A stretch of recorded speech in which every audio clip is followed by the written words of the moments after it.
Hey guys, how's everyone doing? This is Sir Jedi Sentinel, and welcome back to Batman Be Vlogged, the weekly vlog series where I review an episode of Batman Beyond after watching it for the very first time. Today, we are closing out Season 1 with Episode 13, Ascension, which originally aired on the 22nd of May, 1999, written by Robert Goodman, directed by Yukio Suzuki.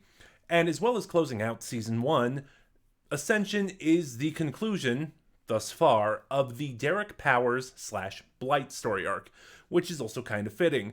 This season opened with Derek Powers, and now we're ending with Derek Powers. This is also kind of my criticism with this sort of quote-unquote story arc, because of the 13 episodes of Season 1, 6 of them were dedicated to this arc. I have them written down right here. In hindsight, I wish I'd written down the episode numbers, but we had the two-part Rebirth, Blackout, Meltdown, Shriek, and Ascension. So and before I get into that, if I were to critique anything, one, these episodes in isolation from the rest of the season, don't really feel like much of a story arc. It's like, except for the fact that Derek Powers is in every episode, it doesn't feel like one set of the events from one episode lead into another.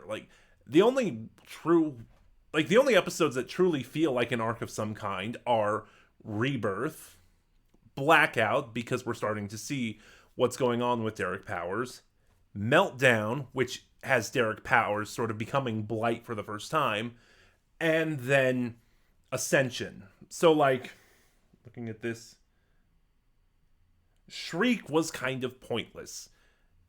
In more ways than one, Shriek was kind of pointless because, that has Derek Powers contracting Shriek to kill Batman and Bruce Wayne, and that doesn't mention any of the Blight stuff. So that is one critique for Season 1 and this episode as a whole. I wish the Blight story arc was a little more cohesive and not just episodes linked by Derek Powers appearing in all of them. But also my other critique is I wish we'd gotten at least one more Derek Powers episode. Just not really for more as a refresher, because the last Derek Powers episode we got before this was Shriek, episode 7. And this is episode 13, which means we had 5 episodes which kind of ignored the larger events than the larger arc that this season was going for. That being said, this is a really good episode and a really good closer. I do have a couple more critiques. The big thing is that I don't like Sherman Howard's performance, specifically as Blight. He kind of adds this raspy, growly quality to his voice that doesn't really work, and it sounds very forced. The normal voice he used as Derek Powers was just fine, preferable even, and if he had kept using that as Blight, it would have been so much better. He would have been so much more intimidating. It's just, I was kind of, for lack of a better expression, turned off at the decision of voice he used. But that being said, Sherman Howard is the standout of this episode. We gotten a little bit of it here and there throughout the previous episodes, but in Rebirth, he was illegally selling chemical weapons. He was using Wayne Powers as to be an arms dealer. And then as the episodes went on, he kind of sort of backed away from that as he wanted to find a way to stay in society, to stay in the limelight, creating this prosthetic skin that would only last so long before his irradiated body would melt and burn it away again. And in this episode, that whole thing kind of reaches its peak, and Sherman Howard gives this wonderful performance about just how tired he is of not being able to be the person he once was, and how just exhausted he is. This episode does a really good job of making you sympathize for Derek Powers in a way you never have before. Also, another standout performance in this episode is Will Friedle as Terry McGinnis, because obviously, to protect his interests, Derek Powers had his father killed. So essentially, to make a Batman comparison, Terry McGinnis is fighting his Joe Chill. he's in the animated series. Did Bruce ever get that chance? It's just been a while since I've watched the animated series, but like he's getting like essentially Terry is getting a chance that in a lot of Batman media, depending on what's adapted or how his origin is retold and stuff, he's getting a chance that Bruce never did. And it's kind of affecting him, Even Bruce is noting that, like, you have a personal interest in this and it's weighing on you, and not for the better.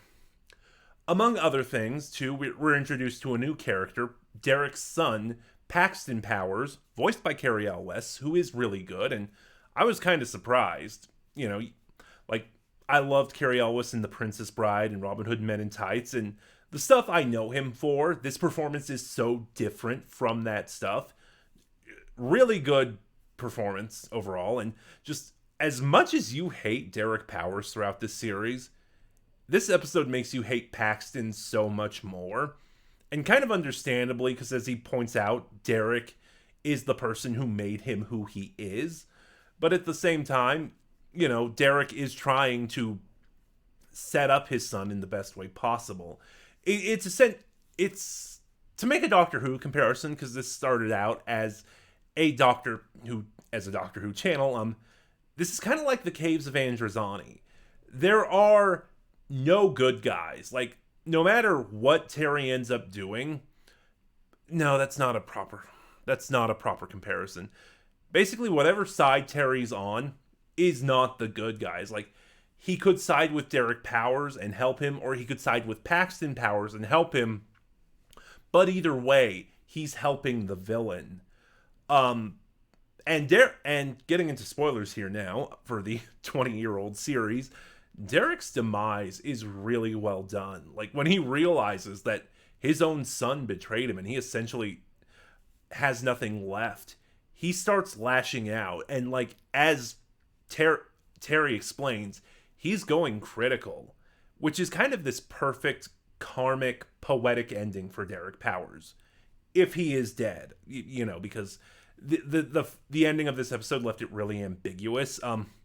That, essentially Derek Powers, Blight was something of Derek's own making, and thus he has created his own sense of destruction. I love poetry. I love visual poetry like that. It's just something that really works for me personally. Ascension is a great season finale. It's a great way to close out the series. I have a couple of critiques that I had talked about, mainly how over the course of season 1, the Blight arc isn't handled all that well, but they don't really affect this episode. This is an enjoyable episode, and it's a great way to end the season. And I'm not going to do a full video for this, so I will just say now that we're at the end, my top 5 episodes of Batman Beyond Season 1. Number 5, Meltdown. I think in the second half, once Mr. Freeze puts the suit back on and becomes a supervillain again, the episode loses a little bit of steam. Never to the point of becoming bad, but just it's not as good as that first half, where Mr. Freeze was rejuvenated, essentially allowed to be human again and acclimate into society. Thankfully, that's kind of fixed by by Derek Powers fully becoming Blight, and that awesome three-way fight between Blight, Mr. Freeze, and Batman. Number 4, Ascension. I just did a full video on this. Really good conclusion to the season, a decent conclusion to this sort of story arc, with great performances from Sherman Howard, Cary Elwes, and Will Friedle. Number 3, Spellbound. I loved the whole thriller approach to this episode. Spellbinder is a great villain with a simple yet unnerving design and a really good voice actor. Number 2, Shriek. Again, the sound design is the true star here. You have a villain who works with sound waves, and the way they play with sound throughout this episode is very creative. And Kevin Conroy gives a really good performance as Shriek sort of tries to drive him insane. And number 1, what I think the best episode of season 1 was, Rebirth. A fantastic opening, one of Kevin Conroy's greatest performances, There's a whole list to choose from, not just in Batman Beyond, but in everything he's ever done. A really haunting cold opening, and a great performance from Will Friedle as well. So those are my thoughts on Ascension and Batman Beyond Season 1 overall. Have you seen it yet? What are your thoughts? Please start a conversation in the comments below. Remember to like, comment, subscribe, click the bell next to subscribe to get notifications when I upload, and in the description box below, you'll find the link to my Twitter, where, for now at any rate, you can follow me and get updates on the channel. This is Sir Jedi Sentinel, and I'll see you guys next week for the start of Season 2 and Episode 14.